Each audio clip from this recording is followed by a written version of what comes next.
Bonjour, vous êtes sur le podcast Ma Voix du Milieu.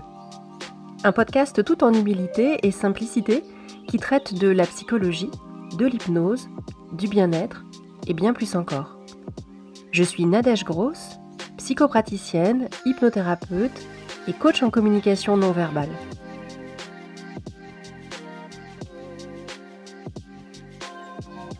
Avoir le déclic. J'entends souvent « j'aimerais avoir le déclic » ou « comment faire pour avoir le déclic ?» Comme s'il fallait un apport extérieur, voire presque une attente d'une pincée de magie qui permettrait de déverrouiller ce qui semble bloqué. Or, le déclic, c'est quelque chose qui se provoque. Ce n'est pas en étant attentiste que les situations vont s'améliorer. En clair, tu vas te bouger, oui. Avoir le déclic, c'est avoir le déclenchement de quelque chose.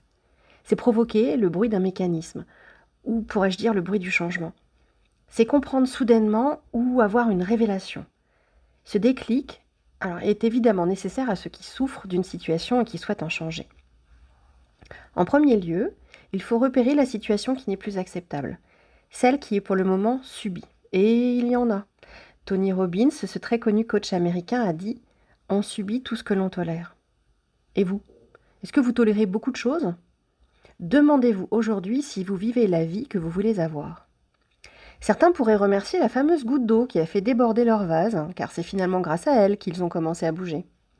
Pour les autres, vous n'êtes peut-être pas obligé d'attendre que votre coupe soit pleine pour prendre des décisions. C'est un peu comme si vous aviez de planter une toute petite écharpe dans le pied.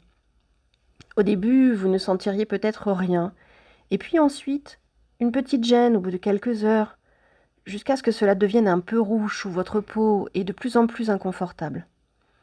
Si vous ne faites rien, il y a de fortes chances que l'écharpe plantée très profondément dans votre peau finisse par s'infecter. Combien de temps vous mettriez pour l'enlever ? Quelles sont les situations, les comportements, les habitudes qui ne sont plus acceptables, que vous souhaiteriez améliorer pour plus de confort dans votre vie ? Qu'est-ce que cela vous coûte dans votre quotidien de subir cette situation ? Et qu'est-ce que cela va vous coûter de changer ? Car oui, le changement a toujours un coût. Le docteur Poupard qui m'a formé dit « Même si demain vous voulez gagner au loto, ça vous coûtera le prix de votre billet. » Alors, vous devez faire le point entre le coût subi et le coût du changement et de faire ce fameux ratio bénéfice-risque. Ce qui vous a sans doute empêché de bouger, c'est peut-être que vous êtes laissé envahir par vos peurs, vos doutes, vos incertitudes, les fameuses bonnes excuses à renoncer. Si vous les laissez vous envahir sans les traiter et les écouter, alors elles vont se démultiplier, avoir tendance à être démesurées et vous empêcher d'avancer. Je vous conseille de les écouter et de les identifier, car elles sont souvent légitimes à être là. Ne les laissez pas prendre trop de place, mais essayez d'y répondre très factuellement. Sinon, elles continueront d'engendrer les fameux « oui, mais » et vous bloqueront pour passer à l'action. Et le déclic attendu sera celui qui viendra dégommer toutes ces peurs et ces incertitudes. J'ai entendu dans un podcast d'une coach en développement personnel qu'il suffit de suivre le slogan bien connu « Just do it », juste fais-le. Or, à mon sens, avoir le déclic, c'est avoir une impulsion qui permet ensuite de passer à l'action. Mais pour ce faire, il faut un plan. Personnellement, si un jour je fais de la chute libre, je vais bien vérifier avant que j'ai avec moi mon parachute. C'est en fait tout le but de la démarche que je vous propose maintenant, en cherchant des solutions en conscience dans un premier temps pour vous aider à régler vos difficultés relationnelles, de couple, de travail, de poids, etc., etc. Commencez par vous référer à vos expériences passées pour utiliser des ressources ou vous servir de certains de vos apprentissages pour remettre en place ce qui avait déjà fonctionné ou, au contraire, repérer les échecs pour réajuster votre stratégie et ne pas reproduire les mêmes erreurs. Les Anglais disent « insight », voir de l'intérieur. Cette prise de conscience passera par un profond temps de réflexion. Ensuite, ouvrez votre esprit. Soyez attentif aux signes extérieurs, à ce qui se passe autour de vous. Votre cerveau va aller chercher des informations pour vous aider à répondre à votre blocage.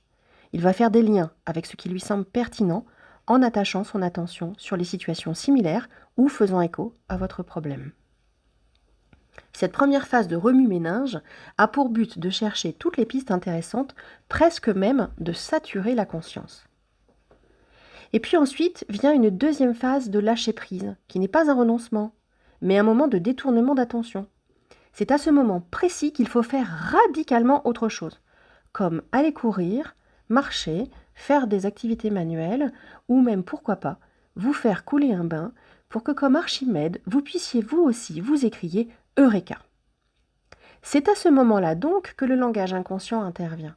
Cette petite voix intérieure qui montre le chemin par un mot, une image, une sensation, une idée qui germe, un rêve, une intuition, un lapsus révélateur. Tout cela est le langage de votre inconscient. Avoir le déclic, c'est être à son écoute. C'est laisser cette part de vous s'exprimer. L'inconscient sait ce qui doit être fait. N'écartez pas les solutions proposées. Voyez comment les envisager. Vous savez au fond de vous que cette solution est une évidence. C'est comme si les pièces d'un puzzle se mettaient en place, tout devenait clair. Enfin, place à l'action. Vous avez entendu le bruit du changement, mais maintenant vient le temps de la mise en mouvement. Celui où vous allez sortir de votre zone de confort, qui, entre nous, devrait s'appeler autrement car elles sont souvent inconfortables, pour aller vers l'inconnu et créer une autre voie, celle où vous allez chercher les bénéfices du changement, l'accomplissement, le mieux-être, l'épanouissement, en fait, la récompense des efforts que vous allez donner. Alors, est-ce qu'il y a un bon moment pour ça ? Je vous dirais que l'idéal serait que les planètes soient alignées pour vous, que la synchronicité des situations ou des êtres soit parfaite, que vous soyez dans de très bonnes dispositions physiques, mentales ou matérielles pour modifier la chose dans votre vie qui n'est pas OK. Oui, mais voilà, la vie ne se passe pas toujours comme dans un conte de fées. Je crois qu'il n'y a pas toujours de bons moments pour faire les choses. Que si vous attendez que tous les éléments de votre vie soient propices au changement, vous risquez d'attendre longtemps. Et cela pourrait avoir encore plus de répercussions et de conséquences, peut-être même plus graves que la situation actuelle. Alors, je résume.